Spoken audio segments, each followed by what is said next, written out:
So a little bit earlier I started to build the box that's going to take the chair, and the chair just arrived today. I just wanted to show you what it's going to be. Now at the moment it's in 3 pieces, so I know it folds out into 3 pieces. So what's going to happen, if I can just move this around a bit, is that this piece here, I'm going to separate it down that line. That is going to make the chair base for there. This is going to be the chair sitting in its place when I've finished off the base. And coming out of here is going to be a finger jointed piece that's going to extend out and form the base of not only the base of the bed, but also for using as an extension for sitting.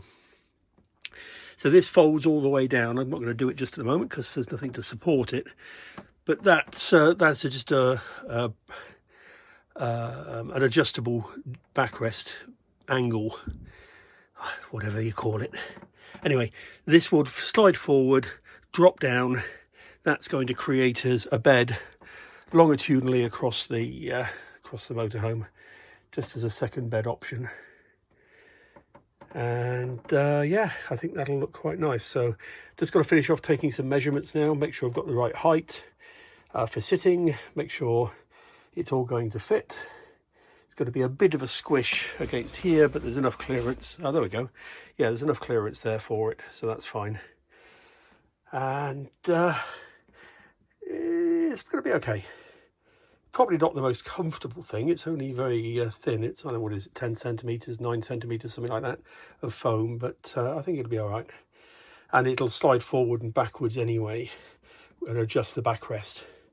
So yeah, that's another Team special, which yeah, is okay. I kind of think that'll fit. Not as comfortable as I expected, but it'll certainly do the job.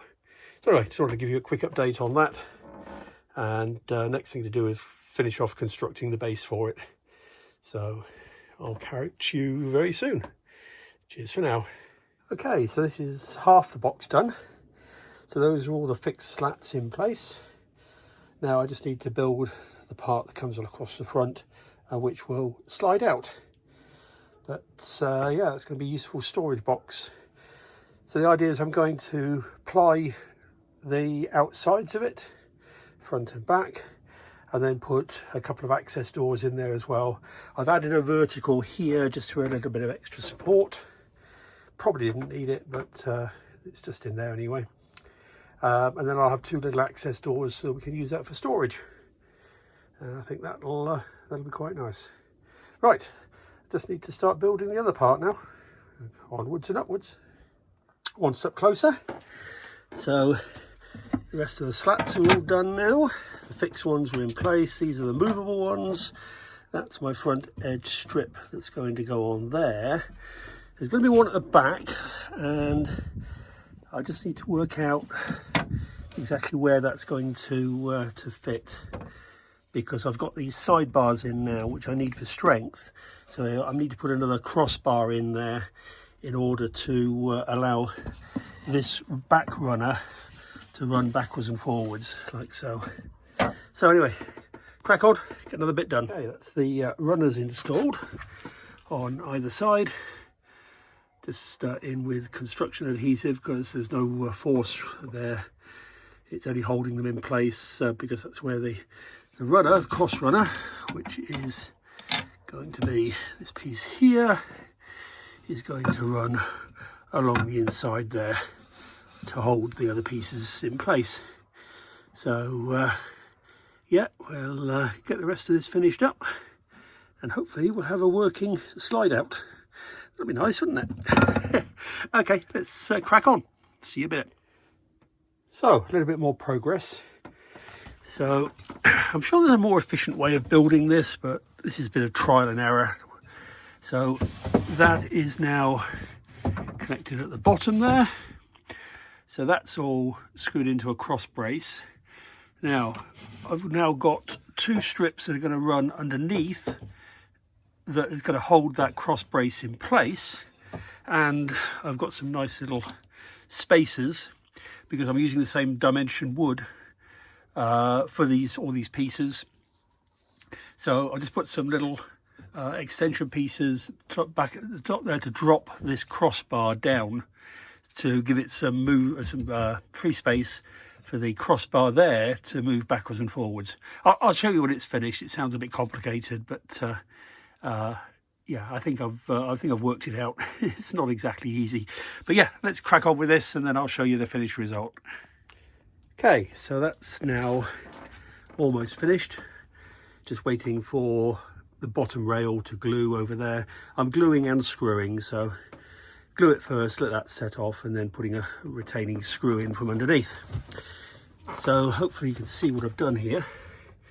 So that's my end rail, that's the rubbing rail, so this is what holds it all in, and though the clamps are in the way at the moment, slides backwards and forwards nice and easily. And so now we've got two legs. They're going to go into the front here, and there'll be a plate that I'm going to make up just to give that some cover. And then down the side here, these are going to be two opening doors to give access to this storage box underneath. So yeah, I'm quite happy with that. And it's secure enough and it'll take the weight. So what I'm thinking of doing, I built this box opposite and I'm not really happy with that. So I think I'm going to replicate what I've done here and just take that out and rebuild it and do it the same way as this, because it looks a lot neater this way than my first bodged attempt over there. So I'll pull all that out in a minute and give that a go. So I'll be back soon. Yep, so this is what's going to get rebuilt, so I don't like it. And I'm going to do it the same way as I did the other side. So let's pull it to pieces and redo it properly. So that's the top of the box removed. Whilst I'm in here, I've taken the opportunity to put a 50 amp breaker. That is going to go to the alternator battery on the vehicle. It's a 50 amp alternator, so that's just a backup just in case things get a bit hairy. And then next to it I've got a Victron, what are these things called? A smart shunt. So that's Bluetooth enabled, so that will enable me to monitor the battery. But at the same time, I've just ordered I think it's pronounced HumSync, something like that anyway. It comes from AliExpress. I got a great deal on it. It's a 314 amp hour, Bluetooth enabled, 100 amp BMS, lithium ion, whatever, a lithium battery. Managed to pick that up for 250 euros for a 314 amp hour. So prices are definitely coming down. I could have waited, I suppose, until Black Friday, but it was at that price. I'm quite happy to pay that. I think it'll do the job neatly. These two batteries down here are just temporary ones. They're not going to be used, but everything else should be fine. I've got a 12 volt distribution panel and some bus bars, which are in the other van, which I'll pull out shortly. Get those connected up as well whilst I'm in the box. And yeah. And as you can see, the solar panel is working, but not doing very much on this grey, miserable day. But at least it's working, that's the main thing. And some of you had asked about the roof, the cables on the roof, and I've just come up with an idea that I'm going to experiment with. And that is a stainless steel braided tube that is used to protect cables on doors that open. Didn't even know they existed, but just found one. So I've ordered one of those, and we'll experiment with that and see how that works when it gets here. But that might be an elegant solution to the problem. So yeah, the only other thing I need to do is put some mesh on this grill down here, which is the ventilation for the box, because spiders are getting in. So I just need to get a bit of mesh on that just to protect it. Right, got to finish off the rest of this box, and we'll be back. See you soon. So the weather's a bit miserable outside, so just turning inside now, and the Renault badge on the front of the vehicle is looking a little distressed, so I've rubbed it down, and finding replacements is kind of hard, but I've decided to have a go at this myself, having watched a couple of YouTube channels. So I've got some silver leaf and a little bit of PVA glue, very carefully painting on the PVA glue, and then just using the silver leaf, and then I'll finish it off with some coats of lacquer. But yeah, I think this might work quite well. Oh well, let's try it and see. So why are some things on YouTube made to look so simple and actually are really difficult? Well, back to the drawing board on this one. Really don't like the finish. Looks as bad as it did when I took it off the vehicle.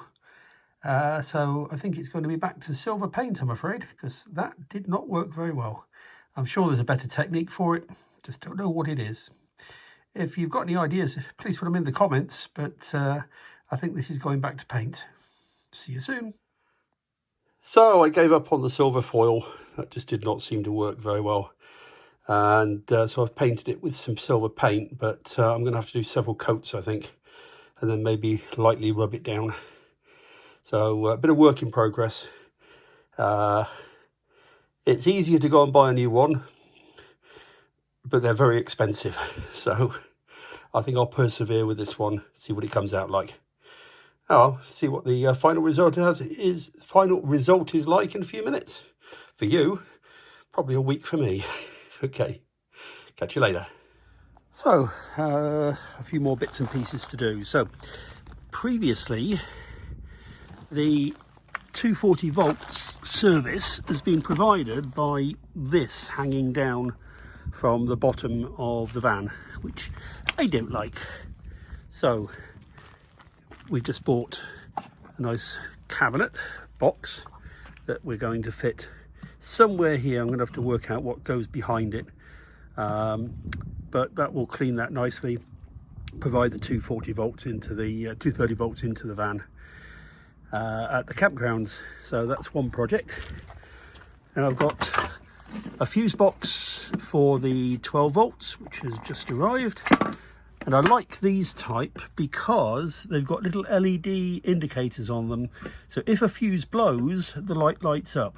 So rather than chasing around trying to test individual fuses, this one tells you instantly that that is the case. A bunch of fuses to go with it, some fixings. And then this is to isolate the battery. So in the winter, if we're not using the van, this just disconnects the main engine battery from power, so that it doesn't cause any problems by leaking or whatever. But anyway, that's enough for the bits and pieces to do later. At the moment, we're going to finish off the box, which I've got to this stage at the moment. So the lithium iron phosphate battery should arrive on Monday. So that's going to go and replace those two in there. So then I can finish this off and put the slide in here. And I've also got some more fuse panels to go in. I've got a 120 amp fuse to connect to the battery because it's only got 100 amp BMS battery management system on it, which is enough for what we need. That gives me 1.2 kilowatts at any one point in time. So I don't need any more than that. And the battery was cheaper with the Black Friday anyway. So I think we ended up paying about 230 euros for that with free delivery. So just waiting for that to arrive now. So I'm just going to crack on, get a couple of these bits tidied up, get that fuse panel installed, and then ready for the battery to arrive, which will be the next stage. So just another quick addition. Fuse panels up there, ready for wiring. And the smart shunt down the bottom, that's the battery charger for the solar and for DC-DC. Now there's a DC-DC switch at the bottom to isolate that, and then the side panel for this box, I've just added in the solar isolator, so that if we need to, we can isolate the solar panels on the positive wire. So just about to install that, and then that gives us an extra level of safety. Okay, cracking on. Well, finally decided that it got a bit too cold outside to do much work, any more work on the van. So this arrived today, and there's probably 100 different unboxing videos on the on YouTube, but I just opened it up, make sure it's all there. This is the 2 kilowatt heater, and courtesy of AliExpress, and with all the discount codes and coupons and everything else, I ended up costing me €68 delivered. So a lot cheaper than trying to install one of the forgot the name of it now, the Truma heaters. So rather than trying to source one of those and install it, I thought one of these would be a much better solution. Anyway, let's unbox it and see what we've got. So with the box open, you can see it's the Sunster. Gets a very good reputation. And this is going to be mounted underneath the motorhome, saving space inside, and that has the wireless remote control as well. So that's it's going to be good. It's a 2 kilowatt. So one of the issues that we've come across with other van owners is that it comes as a 2 kilowatt, a 5 kilowatt, or an 8 kilowatt, and the 2 kilowatt is very adequate for heating. Those who have gone for the 5s and the 8s have found out that the performance of it is too high for mild weather. It might work very well when it's minus 20 degrees outside. We have no intention of motorhoming at those sort of temperatures. But if it's you just need the heater just to tick over and just to provide a bit of warmth, the 5s and the 8s tend to be a bit of overkill. So people have had to install diverter valves on the hot air input in order to reduce the amount of heat coming into the van. But the 2 kilowatt should be just fine. It'll be more than adequate to get down to negative temperatures. It's only a small van anyway. And so let's just continue opening it. So there's the tank that comes with it. So that's excellent. And then inside here, we should have the heater and a box of bits. Let's just open those up a second. So we'll start with the box of installation bits and pieces. So we've got expanding pipe that's going to feed the hot air into the van. The nice thing about these quality Sunster units, even though they're relatively low cost, is they give you a nylon feed pipe rather than PVC. This is much nicer. It's more rigid and very much more long-lasting. So definitely a quality piece of pipe. We have the fuel pump and a lot of Jubilee clips and the filter. So that's very, very nice. We have some diverter valves, so we can actually run multiple hot air outlets into the van. And we have the hot air outlet. Might need to double up on these because I'm thinking of putting 2 outlets in, one at the front, one at the back. So that's easily to obtain. Got the wiring loom. We have air inlet pipe. This is for the heater. And then we have the exhaust pipe with its little silencer that all goes underneath. I'd say the whole unit's going to be installed underneath anyway. I do need to source a bracket for it to do so, but I need to crawl around underneath and have a look at what we've got. Let's have a look at the actual unit. So that's the unit itself, all nicely secure inside its piece of foam. And there is the fuel pump. Okay, and I've just ordered a bracket to hold that in place because if you solidly mount them, they can be a little noisy just ticking away. But I've got a flexible mount coming to hold that in place. Down here we have the screen and we have the wireless control unit. So all very nice. So this will mount underneath the brackets and the bolts here. You've got the inlet and you've got the exhaust outlet, and then you've got the air inlet, and then you've got the air outlet coming on that side. Very, very simple, very straightforward. And as I say, this one is the 2 kilowatt version, and I think it's going to be more than adequate for what we need. But so the next job is going to be installing it, crawling around underneath. That might take a few days because the weather is freezing. We had light snow this morning. I don't fancy crawling around in that. So plenty of jobs to continue on the inside. So let's put this away for now, and we'll be back with that later on. So I hope to see you next time. Please subscribe, like the video if you do. Any comments you've got to make, please put them in the comments section and I will read every single one of them. But that'll do for now. Catch you later.